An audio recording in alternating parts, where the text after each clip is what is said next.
নিত্য প্রয়োজনীয় সামগ্রীর কালোবাজারি ও কৃত্রিম সংকট রোধে 12 ব্লক প্রশাসন ও পুলিশের মেগা যৌথ অভিযান। উৎসবের মরশুমের আগে ও সাধারণ মানুষের পকেট কাটতে টাকা অহেতুক মূল্যবৃদ্ধির লাগাম টানতে এবার সরাসরি ময়দানে নামল আলিপুরদুয়ার জেলার কুমারগ্রাম ব্লক প্রশাসন। বৃহস্পতিবার সকালে 12 বাজার এলাকার পাইকারি ও খুচরো বাজারে এক নজিরবিহীন যৌথ অভিযান চালান পুলিশ ও একাধিক সরকারি দফতরের শীর্ষ আধিকারিকের সমন্বয়ে গঠিত একটি প্রতিনিধি দল।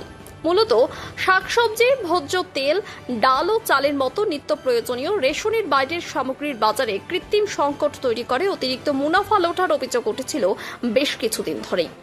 সেই অভিযোগের ভিত্তিতেই এদিন 12 বাজারের অলিগলিতে আচমকা হানা দেয় কৃষি বিভাগ, কৃষি বিপণন বিভাগ, জেলা এনফোর্সমেন্ট শাখা, ডিইবি, বৈধ পরিমাপ বিভাগ, ওয়েটস অ্যান্ড মেসার্স এবং কুমারগ্রাম ব্লকের সাধারণ প্রশাসনের প্রতিনিধিরা।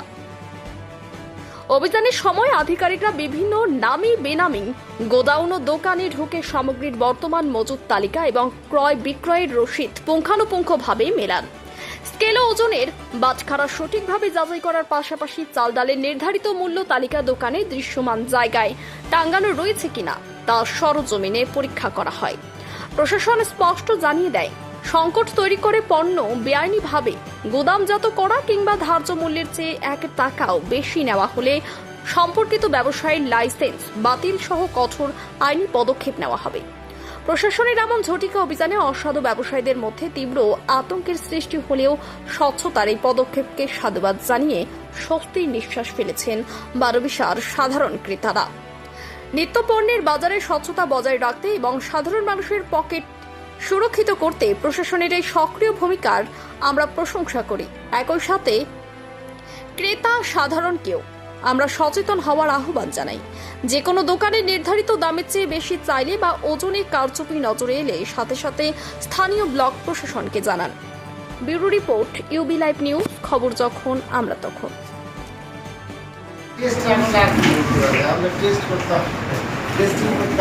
টেস্টিং তো অ্যানুয়াল রিপোর্ট আমরা upload as per FSSAI guidelines every alternate 6 মান্থসে আমরা একটা টেস্ট রিপোর্ট আমাদেরকে দিতে হয়, যেটা কিন্তু রেগুলার টেস্টিং করে রিপোর্টে নিউট্রিশনাল ভ্যালু সবকিছু আমরা ওইটাকে আবার চেঞ্জ করতে হয়। নিউট্রিশনাল ভ্যালু যদি আমরা চেঞ্জ হয় না, তাহলে ওটাকে আমরা চেঞ্জ করে মেনটেন করতে হবে।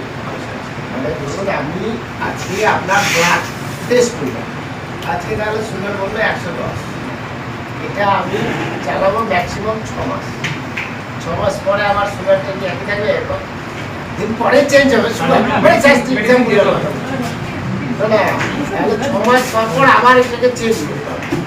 বুঝতে পেরেছেন? ওটা পিরিয়ড থাকে মাত্র 6 মাস। এবার ওটা আপনি বছরকার বছর আপনি নিউট্রিশন কোন ল্যাবরেটরিতে টেস্ট করবেন? FSSI notified laboratory. আমার কথা হচ্ছে আপনি এফএসএসআই নিউট্রিশনাল ভ্যালু আপনি কি কোথাও ল্যাবরেটরিতে টেস্ট করেছেন? ওটা দেবে টেস্টিং রিপোর্ট আছে দেখি তো কবে কাটবে? 3 মাস আগে দিল। 6 মাস তো করেন না করেন? হ্যাঁ অবভিয়াসলি, মানে ওটা আপলোড করতে হয় না। না ওই ইয়েটাতে করবে, আপনার যে ফিড দিচ্ছে না ওইখানে করবে।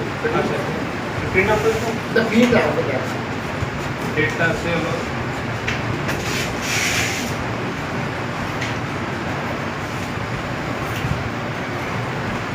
আগেরটা জানুয়ারিটা,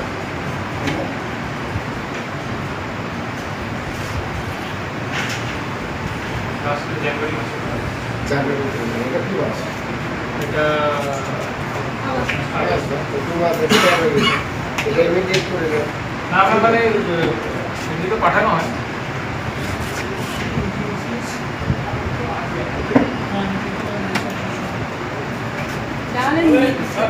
ডালের মিনিট আগে ছিল, আমরা বন্ধ করে দিয়েছি।